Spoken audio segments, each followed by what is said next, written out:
Welcome dear students into the second part of this hemorrhage या नसफुद्दम का दूसरे part में hemorrhage पार्ट सेकंड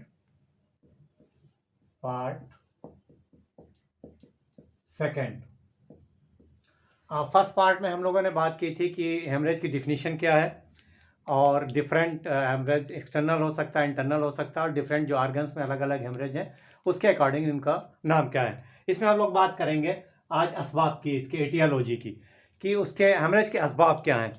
तो दिस ब्लीडिंग जो है, ये ब्लड लॉस जो है, that may B large and sudden.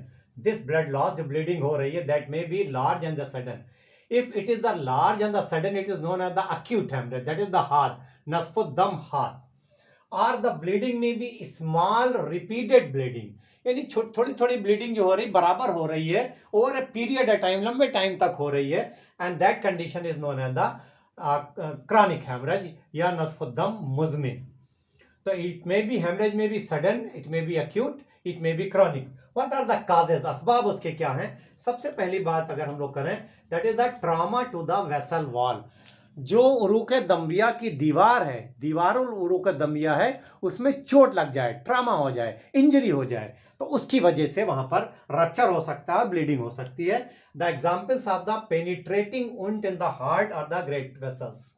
Penetrating wounds आपने पढ़ा होगा, जो ज्यूरिस में जो उंड्स हैं डिफरेंट काइंड पेनिट्रेट कर जाए, नहीं बिल्कुल कोई चीज अंदर को घुस जाए, पेनिट्रेटिंग वुंड हो जाए, हार्ट में हो जाए या ग्रेट वेसल्स में हो जाए, तो there may be the bleeding during labour. Labour जब हो रहा है बहुत एक्सेसिव फोर्स लगता है और उसकी वजह से there may be the bleeding. तो there the trauma to the vessel wall, vessel wall में ट्रॉमा हो सकता है, उसकी वजह से हो सकती है. द दिस कॉज नंबर 2 अगर हम लोग डिस्कस करें,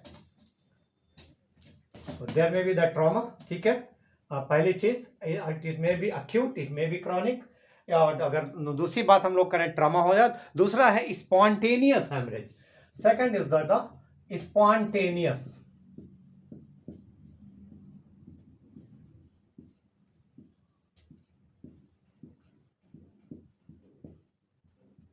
स्पॉन्टेनियस क्या हो? अचानक, सडनली हो गया, नसफुद्दम औचक हो गया, अचानक हो गया, तो that is the spontaneous haemorrhage. उसके जो है क्या क्या एग्जांपल्स हो सकते हैं? एग्जांपल्स क्या हैं? Rupture of the aneurysma, rupture of the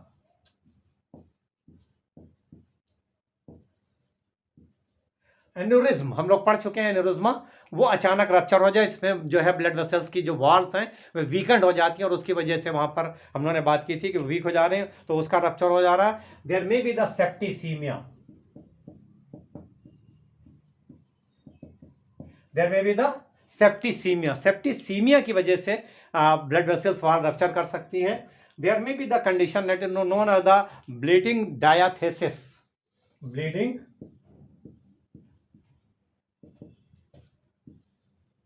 डायाथेसिस. यानी ऐसी बीमारियां कुछ होती हैं जिसमें ब्लीडिंग की टेंडेंसी हो जाती है. फॉर एग्जांपल द परप्यूरा हम लोग पढ़ चुके हैं, purpura. For example purpura, purpura में हो सकता है कि यानी ब्लीडिंग बराबर हो रही है. इसके अलावा it may be into the acute leukaemias, acute acute leukemias. Into the acute leukemias there may be the spontaneous sudden bleeding. It may be into the pernicious anemia,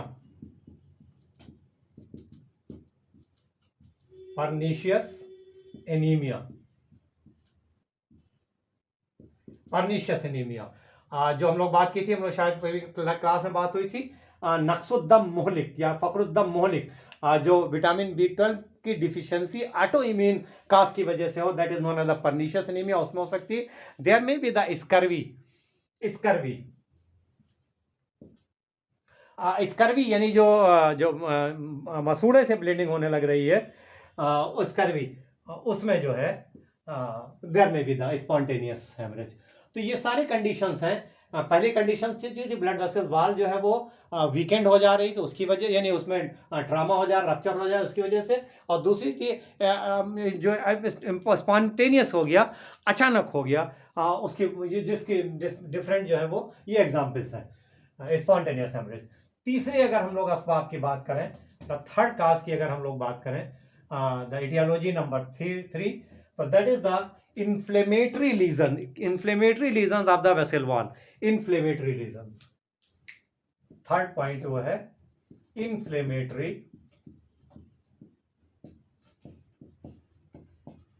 inflammatory lesions of the blood vessel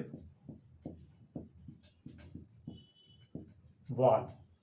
blood vessel wall का inflammatory legion हम लोग पढ़ चुके हैं कि जब inflammation होता है तो किस किस तरह के चेंजेस आते हैं, तो वहां पर हो सकता है। फॉर एग्जाम्पल, इसकी एग्जाम्पल क्या है? Example, bleeding from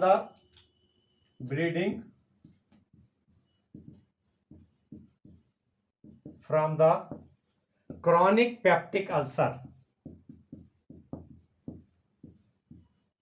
chronic peptic ulcer, ठीक है, यानी जो अल्सर हो रहा है into the this intestine, sorry, duodenum and stomach, तो gastric ulcer and this duodenal ulcer, both are collectively known as the peptic ulcer. तो वो पेप्टिक अल्सर अगर क्रॉनिक है वो ब्लीड कर सकता है। There may be the from the tubercular cavities, from the tuberculous cavities, from the tuberculous cavities, यानी जो टीबी की कोई मरीज है, जो दिक्क रेवी का मरीज है, जब वहां लीजन हो रहा है तो वहां कैविटी फॉर्मेशन हो जा रहा है और उस कैविटी के अंदर से वहां पर ब्लीडिंग हो सकती है, ब्लड बाहर निकल सकता है, उसमें हो सकती है, ठीक है, कैविटी लंग में जो इन्फेक्शन हो रहा है उसकी वजह से। There may be the syphilitic involvement of the aorta.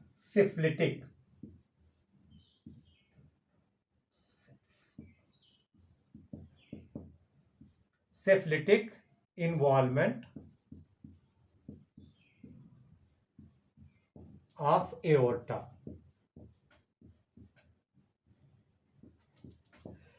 Syphilis की वजह से, हम लोगों ने पढ़ा था सिफिलिस की वजह से जो एओर्टा है उसका इन्वॉल्वमेंट हो जाए, यानी जो मेन हमारा जहाँ से ब्लड आ रहा है हार्ट से निकल के एओर्टा, उसका इन्वॉल्वमेंट हो जाए, उसमें हो सकता है। There is a condition that is known as the polyarteritis nodosa. Polyarteritis nodosa. What is the polyarteritis nodosa? इसमें क्या हो रहा है कि जो स्मॉल और मीडियम साइज की जो ब्लड वेसल्स हैं वो जो आर्टरीज जो हैं वो इन्फ्लेम कर जाती हैं और डैमेज हो जाती हैं। Into the polyarteritis nodosa, the small and the medium size of the arteries are the inflamed और the damage. Autoimmune process ये होता है, उसकी वजह से होता है। तो दीज आर द कंडीशन जो इन्फ्लेमेटरी रीजन्स हैं ब्लड वेसल्स के, उसकी वजह से जो डिजीज, यानी तो तीसरा काज है ये जो हेमरेज हो सकता है, ब्लड वेसल्स रप्चर हो सकती हैं, ठीक है। तो दीज आर द थर्ड काज।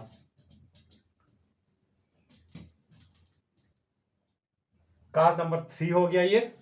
तो 3 काज की हम लोगों ने बात की कि पहले काज की हम लोगों ने बात की कि वहां पर जो है वो ट्रामा हो सकता है ब्लड वेसल वॉल में। दूसरी हम लोगों ने बात की कि स्पॉन्टेनियस हेमरेज हो सकता है। तीसरी हम लोग ने बात की कि इन्फ्लेमेटरी रीजन्स हो सकता है। चौथी अगर हम लोग बात करें तो that is the neoplastic invasion. Neoplastic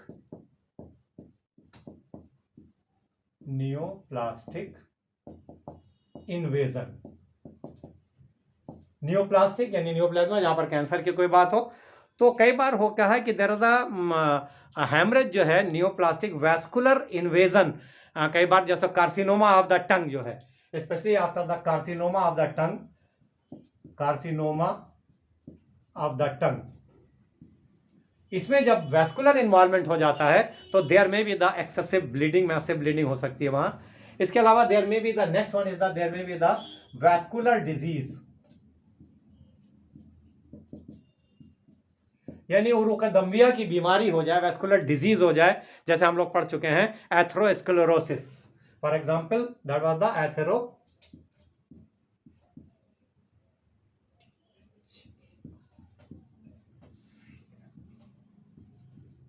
atherosclerosis, जिसे हम लोगों ने पढ़ा था, दैट इज द सलाबते शिरियानी एथेरोस्क्लेरोसिस। इसके अलावा क्या हो सकता है? Elevated pressure with in the this blood vessels. Elevated pressure, next का काज हो सकता है elevated pressure with in the vessels के अंदर प्रेशर बढ़ जाए। जो प्रेशर आ रहा है, हम लोग पढ़े ब्लड प्रेशर पढ़ा था, ज़ख्तुद्दम जो है, तो प्रेशर से ब्लड आ रहा है तो वो प्रेशर किसी वजह से बढ़ जाए। For example there may be the cerebral and the retinal haemorrhage.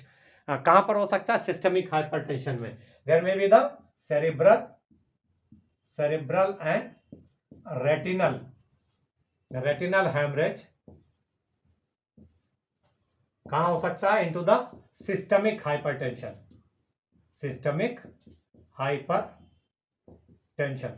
Systemic hypertension अगर हो रहा है, बहुत ज्यादा ब्लड अगर बढ़ रहा है तो सिस्टमिक हाइपरटेंशन में, तो there may be the cerebral haemorrhage, there may be the retinal haemorrhage. ठीक है। यस, कई बार क्या होता है, सीवियर हेमरेज हो सकता है फॉलोइंग वेरिकोज वेन क्या है? जिसे हम लोग दवाली कहते हैं, वेरिकोज वेन, जिसमें वेन्स जो है परमानेंट डायलेटेड और डिस्टेंडेड हो जाती है, तो वहां पर भी elevated pressure into the lower limbs होता है, और एलिवेटेड प्रेशर की वजह से वहां पर भी मैक्सिव ब्लीडिंग हो सकती है। तो these are the causes of this haemorrhage की काजेस की हो गई बात। तो हम लोगों ने बात की कि ट्रामा हो सकता है ब्लड वेसल वाल में, स्पॉन्टेनियस हेमरेज हो सकता है, सडन हो सकता है, अचानक हो सकता है, इल्तिहाबी तब्दीलियां हो सकती हैं, यानी इन्फ्लेमेटरी लीजन हो सकते हैं ब्लड वेसल्स में, उसकी वजह से हो सकता है। देयर में भी द नियोप्लास्टिक इन्वेजन कार्सिनोमा की वजह से हो सकता है। वैस्कुलर डिजीज हो सकता है, फॉर एग्जांपल द एथेरोस्क्लेरोसिस, जैसे सलाबत शरियानी हम लोगों ने पढ़ा। इलिवेटेड प्रेशर, जो ब्लड वेसल्स हैं उनके अंदर प्रेशर बढ़ जाए, उसकी वजह से हो सकता है। Now we will talk about this effect, असरात, हेमरेज के असरात क्या हो सकते हैं, व्हाट आर द इफेक्ट। जब हेमरेज हो गया तो उसका क्या असर होगा, क्या असरात होंगे, उसकी बात हम लोग अब करेंगे। तो हम लोग अब बात करेंगे नस्फुद्दम के असरात की, इफेक्ट ऑफ द हेमरेज की। तो जो इफेक्ट है उसका, effect of the blood loss, that is depend upon the three main factors. तीन फैक्टर्स पे, तीन चीजों पे इसका इन्हिसार है। Number one is the amount of the blood loss, कितनी मकदार में ब्लड लॉस हो रहा है, कितनी मकदार में खून जो है वो जाया हो रहा है। Speed of the blood loss, किस स्पीड से हो रहा है, इट इज स्लोली हो रहा है या सडनली हो रहा है। And site of the haemorrhage हो रहा है, किस जगह पे हो रहा है। Blood loss up to the 20%, blood loss up to the 20%, it may be suddenly, चाहे ये सडनली हो और स्लोली हो, और ये स्लोली हो, तो अप टू द 20% अगर ब्लड लॉस है तो इसका कोई क्लिनिकल इफेक्ट आमतौर पर सामने सिग्निफिकेंट क्लिनिकल इफेक्ट नहीं आता है, because the body has the compensatory mechanism. इतना ब्लड लॉस होता है तो बन जाता है, बॉडी उसको रिकवर कर लेती है और कोई क्लिनिकल इफेक्ट नहीं आता है। If there is the 33% blood loss हो रहा है, 33% ब्लड लॉस, और ये लॉस जो है ये सडनली हो रहा है, दिस लॉस इज सडनली, अगर सडनली हो रहा है तो it may B fatal, suddenly blood loss, sudden blood loss up to the 33% may be fatal, whereas if there may be the 50% blood loss over a period of 24 hours, यानी gradual blood loss है, 24 hours में 50% है, that may not B necessarily fatal, कोई जरूरी नहीं है कि ये फैटल हो। लेकिन अगर 33% ब्लड लॉस हो रहा है, सडन हो रहा है, तो ये आमतौर पर फैटल हो जा रहा है। 50% ब्लड लॉस 24 आवर में है तो ये नेसेसरीली फैटल नहीं हो सकता, बॉडी कैन रिकवर इट। जो क्रॉनिक ब्लड लॉस है, यानी जो ब्लड लॉस हो रहा है क्रॉनिक, मुजमिन जो नस्फुद्दम हो रहा है, क्रॉनिक ब्लड लॉस आमतौर पर क्रॉनिक ब्लड लॉस जो है उसकी वजह से आमतौर पर there is the iron deficiency anaemia, यानी blood loss longer period of the time हो रहा है, धीरे धीरे बराबर हो ही जा रहा है, तो आयरन डिफिशियंसी एनीमिया हो रहा है।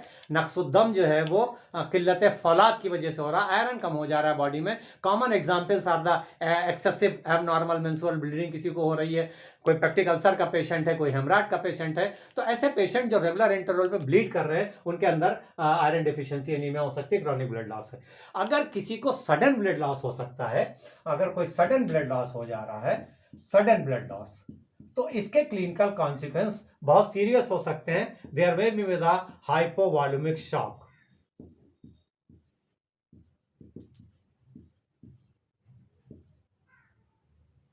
हाइपोवॉल्यूमिक शॉक, पेशेंट जो है वो शॉक में जा सकता है, यानी ब्लड वॉल्यूम जो है वो कम हो जा रहा है और उसकी वजह से पेशेंट शॉक में जा सकता है, एंड दैट कंडीशन में भी सीरियस, दैट में बी डेंजरस। तो इफेक्ट जो है वो डिपेंड कर रहा है 3 चीजों पे, कितना ब्लड लॉस हुआ है, किस स्पीड से हो रहा है, किस साइड पे हो रहा है। अगर 20% लॉस है, जैसी बात हुई, चाहे वो सडनली हो चाहे स्लोली हो, कोई क्लिनिकल इफेक्ट आमतौर पर नहीं आता है। 33% अगर ब्लड लॉस है और सडन है, तो ये जो है फैटल हो सकता है, फैटल हो सकता है। और अगर 50% ब्लड लॉस हो रहा है over a period of the 24 hour, that may be necessarily, that may not be fatal. और जो क्रॉनिक ब्लड लॉस है उसकी वजह से आमतौर पर आयरन डिफिशियंसी एनीमिया होती है, और जो सडन ब्लड लॉस है दैट में भी क्लिनिकली फैटल, उसकी वजह से हाइपोवॉल्यूमिक शॉक हो सकता है, पेशेंट शॉक में जा सकता है, वॉल्यूम कम हो गया, उसकी वजह से उसकी डेथ हो सकती है। तो this is all about the haemorrhage. अगर हम लोग इसको समराइज करने की बात करें तो हेमरेज की डिफिनीशन की हम लोग ने बात की थी कि हेमरेज या नसफुद्दम या जीरानिद्दम है क्या? Escape of the blood from the blood vessels. It may be internal, it may be external. Internally serous cavities में हो सकता है, हॉलो विस्कस में हो सकता है, below the skin and the mucous membrane में हो सकता है। ये ब्लड लॉस के जो काजेज हैं उसकी हम लोगों ने बात की थी। 5-6 तरह के काजेज हैं। डायरेक्ट ट्रामा हो जाए, स्पॉन्टेनियस हो जाए, इन्फ्लेमेटरी रीजन्स हो जाए ब्लड वेसल्स के, नियोप्लास्टिक इन्वेजन हो जाए, जो प्रेशर है ब्लड वेसल्स के अंदर, वो प्रेशर जो है वो बढ़ जाए और उसकी वजह से हो जाए। तो दीज आर द काजेज, और उसकी ये इफेक्ट की बात हो गई।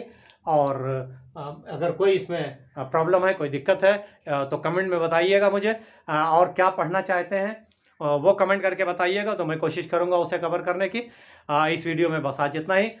मेरी फिर रिक्वेस्ट है आपसे कि आप अपने साथियों को ये वीडियो ज़्यादा से ज़्यादा शेयर करिए, ज़्यादा से ज़्यादा दूसरे कॉलेजेस के बच्चों को भी बताइए, जिससे वो लोग भी उसका फ़ायदा उठा सकें। और आपके कमेंट का मुझे इंतज़ार रहेगा, और इंशाल्लाह आपके जो टॉपिक आप बताएंगे उसके हिसाब से इंशाल्लाह जल्दी ही दूसरे वीडियो में मुलाकात होगी। तब तक के लिए अल्लाह हाफिज़।